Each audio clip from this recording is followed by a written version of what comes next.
네, 이세돌 구단의 패배, 시민들도 매우 놀랐다는 반응인데요. 인공지능 알파고의 실력은 어느 정도인 걸까요? 전문가와 함께 짚어보도록 하겠습니다.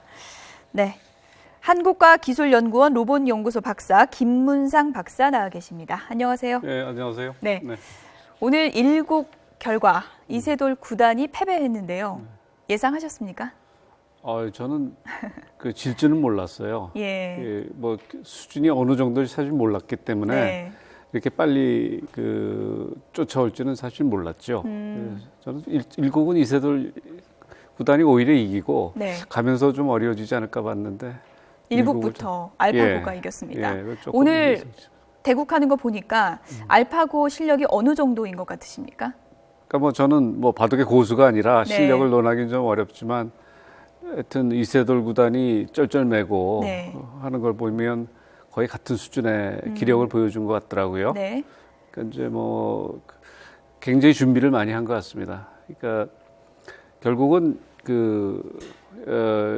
이 AI 쪽 바둑 이 알파고의 능력은 얼마나 많은 데이터들을 수집을 해서 준비를 했느냐의 문제가 같거든요. 예.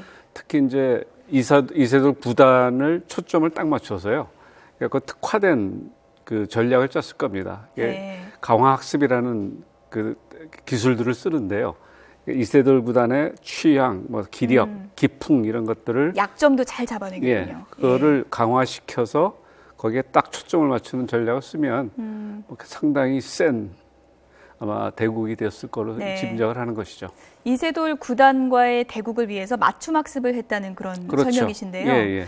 그렇다면 1국에서 이세돌 구단과 실전을 했기 때문에 앞으로 4번 남은 대국에서는 알파고가 더 유리해지는 게 아니냐라고 보는 시각이 있던데요. 어떻게 보십니까? 그러니까 이제 그런 의미에서 보면 이제 실질 대국에 했기 때문에 거기서 또 학습을 한 번 더 할 테니까요. 실전에 아마 그런 경험을 더 쌓았을 텐데 이세돌 구단이 오늘 진 거는 사실은 상대방을 몰랐기 때문에 알파고는 사실 이세돌 구단은 엄청나게 그 준비를 하고 들어왔고 이세돌 구단은 상대의 어떤 그 수준을 파악을 못한 것이죠.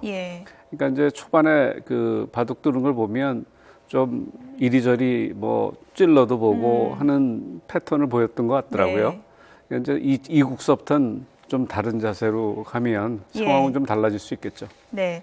오늘 1국을 마친 이세돌 구단이 굉장히 놀라웠다. 뭐 이런 얘기를 많이 이렇게 언급을 했는데요. 이세돌 구단의 반응을 한번 좀 들어봤으면 좋겠는데요. 함께 보시죠. 네, 영상이 좀 준비가 안 된 것 같은데요. 제가 대신 좀 그 녹취 내용을 말씀을 드리면 뭐 도무지 둘 수 없는 수가 나왔다. 거기서 또 놀랐다. 이런 얘기를 많이 했습니다. 이세돌 구단이 예상하기 힘든 수가 나왔다는 건 그만큼 알파고가 그 축적한 데이터가 많았다. 이렇게 봐야 될까요? 예, 저도 그 얘기 할 때 그 이세돌 구단이 그 얘기하는 걸 뉴스에서 봤는데요. 저도 이 정도였나 하는 생각이 들 정도입니다. 그러니까 상대방이 예측을 못한 수를 뒀다는 거거든요. 그리고 또 그게 성공했다라는 것이 굉장히 놀라웠습니다. 그러니까 그 알파고가 수집한 그 방대한 데이터에서 상대방의 허를 찌르는 그런 수를 찾아냈다라는 거니까요. 그러니까 뭐 예상보다 훨씬 더 수준이 높았다는 뜻이겠죠. 오늘 대국 중에서 알파고가 좀 실수한 부분이 있다는 전문가들의 평도 있던데요. 알파고 인공지능도 실수를 할 수 있는 건가요? 저도 그걸 봤는데요. 뭐 혹자는 일부러 그랬다는 사람도 있는 것 같고, 근데 아마 그 한계를 보이겠죠. 아직 완벽하진 않고 데이터 수집한다라는 게 뭐 그 완벽한 데이터라는 게 없으니까요. 그러니까 빅데이터 처리를 해서 그 중에 그 확률이 가장 높은 쪽으로 가는 거니까요. 그러니까 데이터가 좀 덜 쌓였으면 실수라고 보이는. 상대방한테는 실수라고 보이는 수를 둘 수는 있지만 문제는 이제 실수가 나왔다 하더라도 굉장히 침착했다라는 게 아마 이세돌 구단의 느낌이었던 것 같습니다. 이거 실수를 했으면 뭐 흥분을 하고 뭐 그래야 될 텐데 심리전하기에도 이세돌 구단이 참 어려울 것 같아요. 그랬던 것 같습니다. 이게 후반에 막판에 갈수록 이세돌 구단이 조금 흥분하지 않았나 하는 생각이 들 정도였으니까요. 앞서서 알파고를 잘 모르는 것이 이세돌 구단의 패인 가운데 하나가 될 수 있었다고 이제 보셨는데요. 그렇다면 이세돌 구단이 알파고를 좀 더 많이 알고 이제 대국에 참여하는 게 중요할 텐데 알파고의 어떤 특징을 좀 염두에 둬야 될까요? 그러니까 일단은 그 알파고의 수준을 몰랐던 거죠. 그러니까 예. 자기 그 프로 구단의 그 실력을 갖췄다라는 것, 그러니까 자기를 그 정도 준비하고 왔으면 그 정도 수준이라는 것을 아마 몰랐던 것 같고요. 예.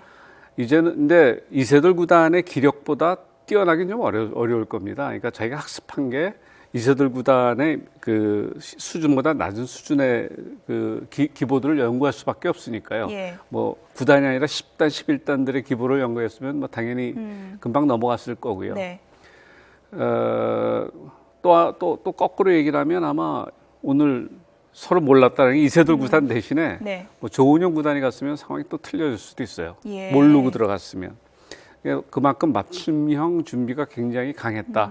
그리고 그게 사실은 컴퓨터가 잘하는 겁니다. 예. 굉장히 강한 거고요. 그러니까 인간이 그런 측면에서는 사실 컴퓨터를 따라하기가 어렵습니다. 많은 데이터를 분석을 해서 네. 어떤 확률이 높은 것을 택하는 것은 인간이 따라하기가 어려운 부분이죠. 네.